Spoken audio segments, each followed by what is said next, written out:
देवबंद से मदरसों के सर्वे के खिलाफ बड़ा जलसा। दारुल उलूम में देवबंद में बुलाया गया है ये जलसा। मदरसों में 250 से ज्यादा होंगे जलसे में शरीक। मदरसों के सर्वे पर रोक लगाने की मांग भी कर सकते हैं।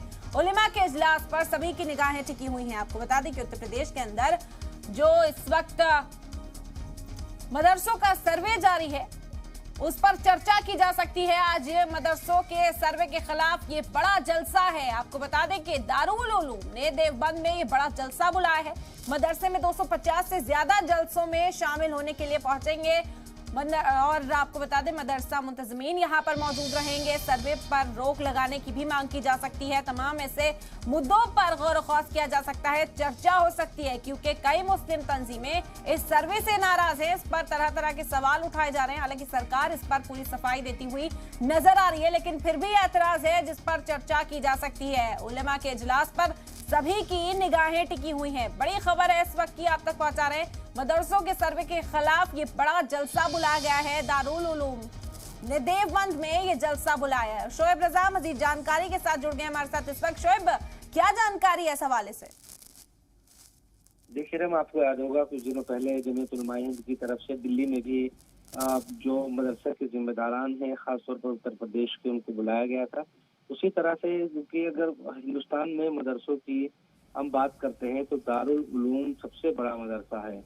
और देवबंद दारुल उलूम के बारे में ये माना जाता है कि एक तरीके से मदरसों में अगर कुछ भी चाहे वो अच्छा हो या कुछ अगर दूसरे तरीके से भी देखें तो दारुल उलूम से एक मैसेज देने की कोशिश होती है। इसी सिलसिले में आज दारुल उलूम में बड़ी मीटिंग बुलाई गई है, जिसमें पूरे उत्तर प्रदेश से जहां सर्वे हो रहा है इस वक्त वहां से जिम्मेदारान लोग इसमें शिरकत करेंगे। और जिस तरह से मौलाना अरशद मदनी ने क्योंकि जी कलाम से खास बात करते हुए उन्होंने इस बात पर जोर दिया कि अभी तक का जो सर्वे है वो मुतमईन करने वाला है, उसमें कोई दिक्कत नहीं है। तो मौलाना अरशद मदनी और दूसरे जो जिम्मेदार है वो भी आज दारुल उलूम में मौजूद रहेंगे। तो अंदाजा ये लगाया जा रहा है कि अब सरकार के सर्वे को लेकर बहुत ज्यादा जो डर है वो मदरसों के जिम्मेदारानों के दिल में नहीं है। और जो 12 पॉइंट्स पर सर्वे हो रहा है, जो 12 पॉइंट्स है, उसको लेकर अब ये तय हो सकता है कि जो सर्वे है उसको आराम से होने दिया जाए, किसी तरह की कोई दिक्कत ना हो, क्योंकि सर्वे हो रहा है और उसमें किसी तरह की दिक्कत नहीं है। बिल्कुल शोएब, लेकिन कई जगह से मुखालफत की आवाजें भी उठ रही थी। सर्वे पर तरह तरह के सवाल उठाए जा रहे थे। हालांकि उत्तर प्रदेश की जो सरकार है वो इससे मुतमईन करती हुई लोगों को नजर आई थी कि सर्वे इसलिए कराया जा रहा है ताकि मदरसों को बेहतर बनाया जा सके, उन्हें और जदीद किया जा सके। इस पर इत्तेफाक राय कायम करने की कोशिश आज इस जलसे के दौरान की जा सकती है। बिल्कुल, देखिए, जो उत्तर प्रदेश में मंत्री है अल्पसंख्यक मामलों के दानिश आजाद, उनकी तरफ से भी ये बयान आया कि किसी को घबराने की जरूरत नहीं है, कोई बुलडोजर कहीं नहीं चलने वाला, हम मदरसों को बेहतर करने की कोशिश कर रहे हैं और उसी सिलसिले में सर्वे किया जा रहा है। ये तमाम जो चीजें हैं उसके बाद मदरसों से जुड़े लोगों की फिक्र तो कम हुई है, लेकिन कई ये सच है कि बहुत सारे ऐसे मदरसे, छोटे मदरसे, जहाँ इन 12 पॉइंट्स पर भी को पूरा करना भी मुश्किल होगा। ऐसे मदरसों के लिए किस तरह के इकदाम उठाए जा सकते हैं, किस तरह से उनको कोशिश करनी चाहिए।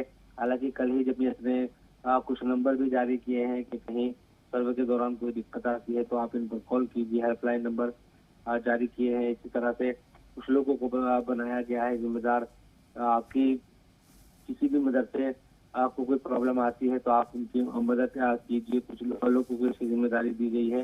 तो इन्हीं तमाम चीजों को लेकर जब आज 250 से 300 मदरसों से जुड़े हुए लोग दारुल उलूम में बैठेंगे तो एक नतीजा निकालने की कोशिश होगी। ये हमें पूरा अंदाजा हो गया है कि सर्वे की मुखालफत की जहाँ तक बात है अब उस तरह से मुखालफत नहीं होगी, क्योंकि अब तक जो सर्वे हुआ है किसी तरह की कोई इस तरह की खबर नहीं आई कि कोई परेशान है या 12 पॉइंट पर जो बात हो रही है उससे अलग कोई सवाल पूछा गया हो। वो पहले से ही सरकार ने दे दिए थे। उसमें बच्चों की तादाद हो, उनकी पढ़ाई का मसला हो, रहने की व्यवस्था कैसी है, मदरसा जहाँ बनाया वो जमीन किसकी है, फंड कहाँ से आता है, तो ये तमाम जो चीजें हैं इसको लेकर 12 पॉइंट्स बनाए गए हैं। तो उसी पर उम्मीद है कि आज जब बैठेंगे तो एक मैसेज देने की तो कोशिश होगी, लेकिन किसी तरह की जो मुखालफत जिस तरह से पहले नजर आ रही थी, उस तरह की मुखालफत होने का जो अंदाजा है वो बहुत कम है। बिल्कुल देखना होगा कि अब किस तरह से इस जलसे में शरीक होने के लिए लोग पहुंचते हैं, मदरसा मुंतजिमीन पहुंचते हैं। बहुत शुक्रिया शोएब तमाम जानकारी का।